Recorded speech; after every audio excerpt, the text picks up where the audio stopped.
દાહોદ જિલ્લાના ઝાલોદ તાલુકાના circuit house ખાતે મુલાકાતે ડેડિયાપાડાના ધારાસભ્ય ચૈતર વસાવાની વિશેષ આગેવાનીમાં સંગઠનોની અગત્યની મીટિંગ યોજાઈ।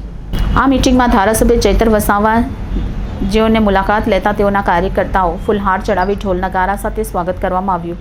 અહીંયા કાર્યકર્તા દ્વારા અનેક પ્રશ્નો જણાયા। કાર્યકર્તાઓએ રજૂઆત કરી જાણવા મળ્યું છે કે આ જિલ્લામાં આદિવાસી સમાજના નેતાઓ જે હાલમાં સાંસદ તેમજ રાજ્યકક્ષાના મંત્રી તેવા તમામ ભાજપના નેતાઓ જેઓ પણ આદિવાસી છે અને આદિવાસી સમાજનું શોષણ કરે તેવું ધ્યાને આવ્યું છે। આ જિલ્લામાં મનરેગા તેમજ તમામ ખાતાઓમાં ચા પાણી લીધા વગર કામ નથી કરતા। અધિકારીઓ તેમના ઇશારે કામ કરે તેવું લાગી રહ્યું છે।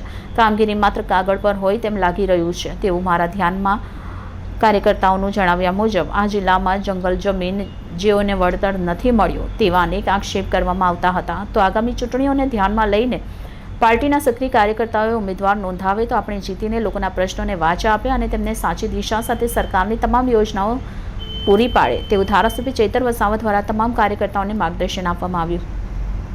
તમામ ચૂંટણીઓ લડીને આપણા વિસ્તારનું જે ભાજપ સરકાર દ્વારા ભ્રષ્ટાચાર આચરવામાં આવે છે તો અમે નહીં થવા દઈએ અને તમામ કાર્યકર્તાઓને હાકલ કરવામાં આવી છે તેમજ અપીલ કરવામાં આવી છે કે આપણે આપણા જિલ્લાના સૌ આદિવાસી ભાઈઓનું શોષણ થાય તે નહીં કરવા દઈએ। આજે અમે દાહોદ જિલ્લાના ઝાલોદ ખાતે મુલાકાતે આવેલા છે અને અમારા તમામ પદાધિકારીઓ સાથે સામાજિક અને રાજકીય અગ્રણીઓ સાથે અમારી બેઠક હતી। સ્થાનિક પ્રશ્નોને લઈને અનેક ચર્ચાઓ સામે આવી છે। અમને એવું હતું કે આ જિલ્લામાં બાજુમાં શિક્ષણ અને આદિજાતિ વિકાસ વિભાગના કેબિનેટના મંત્રી છે, સાથે વર્ષોથી આ વિસ્તારોમાં પ્રતિનિધિત્વ કરતા સાંસદ અને પૂર્વ મંત્રી એવા જસવંતસિંહ ભાભોર, સાથે આ વિસ્તારમાં બચુભાઈ ખાબડ જેવા લોકો અહીંયા વર્ષોથી સત્તામાં છે ત્યારે લોકોના પ્રશ્નો અને લોકોને વાચા મળતી હશે, પણ હકીકત કંઈક અલગ છે। આવા નેતાઓએ અહીં પોતાના સમાજના લોકોનું શોષણ કરવાનું કામ કર્યું છે। આજે આ વિસ્તારોમાં પૂરતા શિક્ષકો નથી, શાળાઓના ઓરડાઓ નથી। આજે લોકો જ્યારે પોતાના કામો લઈને ઓફિસોમાં જાય છે તો ચા પાણીના આપ્યા સિવાય કામો નથી થતા। મનરેગામાં ખૂબ મોટું ભ્રષ્ટાચાર થાય છે।